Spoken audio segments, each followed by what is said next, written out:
Good afternoon. Today's job is to replace my water pump. I'm not replacing it because it's leaking. What it is, it's making a rather loud noise, especially around 2000 RPM. I've replaced my belt tensioner pulley, thinking that that was the cause, and I also replaced my alternator, thinking it was the cause. But what I should have done is, instead of listening to it with my stethoscope and thinking it was one of these, is I should have taken the belt off and spun these by hand, because when I do that, then I really hear the sound in this. So anyways, I think the first thing I'm going to do is probably drain my coolant and then take off the pulley, and then undo the 4 bolts that are attaching this. Now before I do that, here's the new one. You can see the 4 bolts, and I don't know where the weeping hole is on here. There it is, weeping hole. That should be on the bottom or on the top. I guess it's on the top. And then it has an O-ring like that.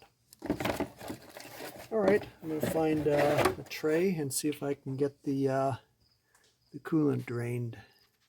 Yeah, the first thing I'm going to do is drain the coolant. I got a bin underneath there, and let's see if you can see it, but the little white thing right in the middle, that'll be the, yeah, you can just kind of see it. Somewhere under there at the bottom of the radiator, there's a little plug to drain my radiator. That'll take a 19 millimeter wrench. Anyways, it's probably a lot easier to do this from underneath the car, but I don't have it jacked up now, so I'll have to do it like this. Oops, let's see if you can see that. Yeah, it turns pretty easily. I could have probably done it by hand. Anyways, I'm going to reach down there, see if I can get that to drain out, and then I can continue with the rest of it. There, the coolant drains a lot faster once you take the radiator cap off. Anyways, it's going into a clean basin there, because I'm going to reuse it.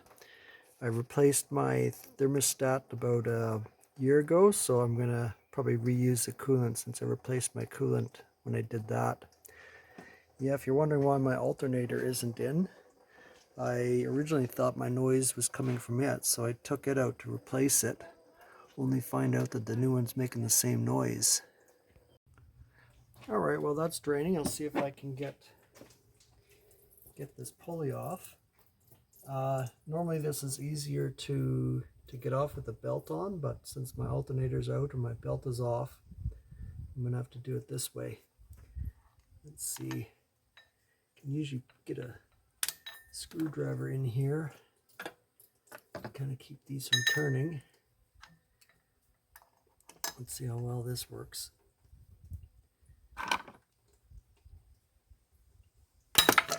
Screwdriver didn't seem to work very well, but putting a C-clamp on here seems to do the trick.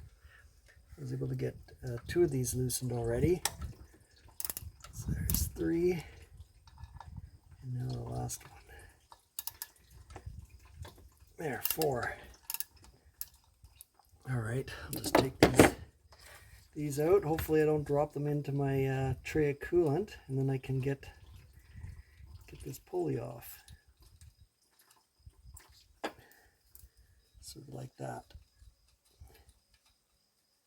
I got this one here loosened, so just get these other 3.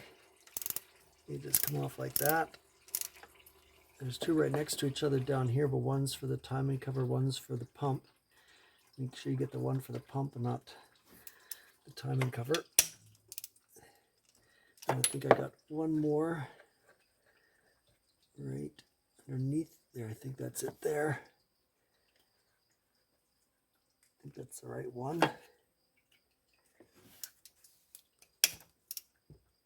There. And they should just all come out by hand.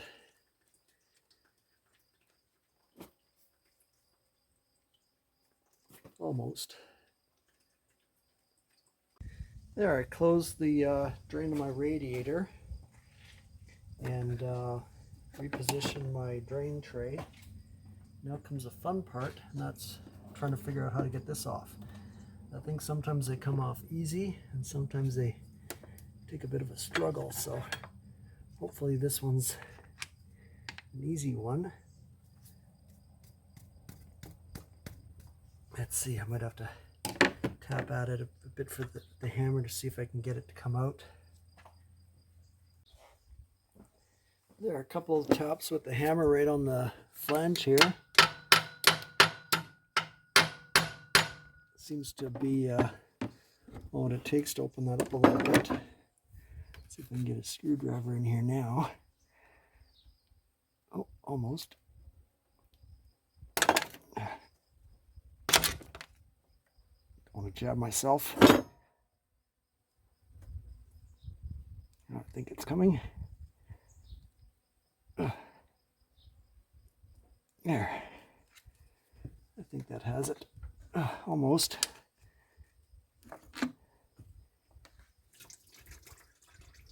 Not too much of a mess.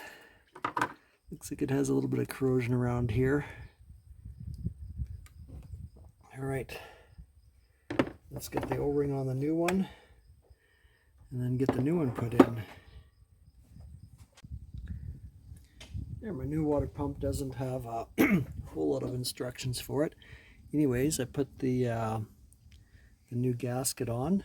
The Haynes manual says just to lubricate it with a little bit of coolant. So I'm just going to do that and then slide this in. I know some people seem to use grease on these, but I'm a little hesitant to do that. I don't know how compatible grease is, but anyways, let's see how this goes.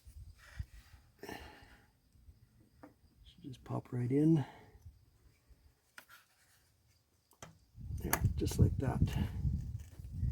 It still spins good. All right, I'll put my bolts in. I can put the cover on and then start putting my coolant back in. Just like that, I guess.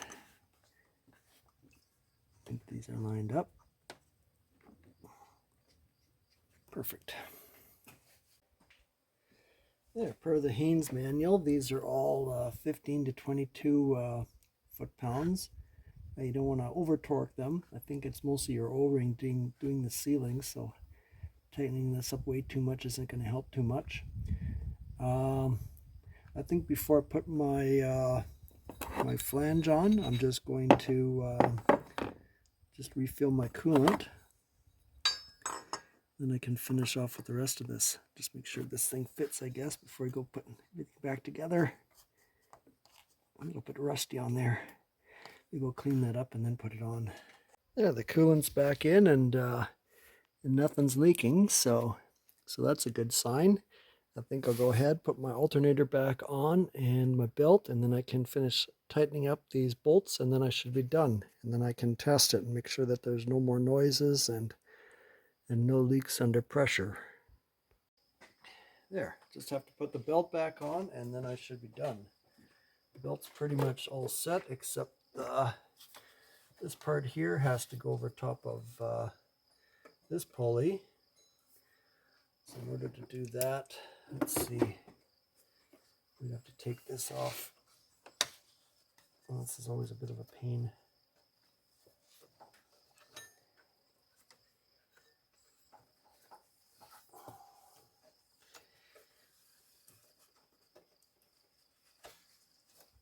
Yeah, kind of like that.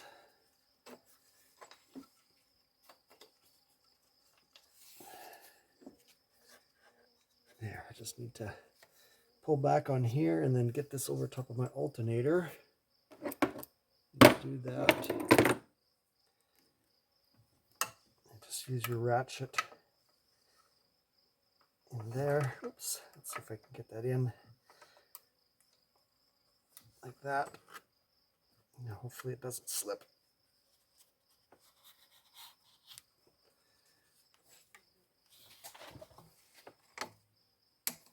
There we go. Just like that. Make sure everything's properly lined up. these belts are on. It's always good to make sure that all the groovy parts are on the groovy parts and the smooth parts are on the smooth parts. Okay, now I'm going to start it up, let it get warmed up so my coolant goes through, and then I should be all finished. I'll just listen for the sound and make sure that it's not sounding god-awful again.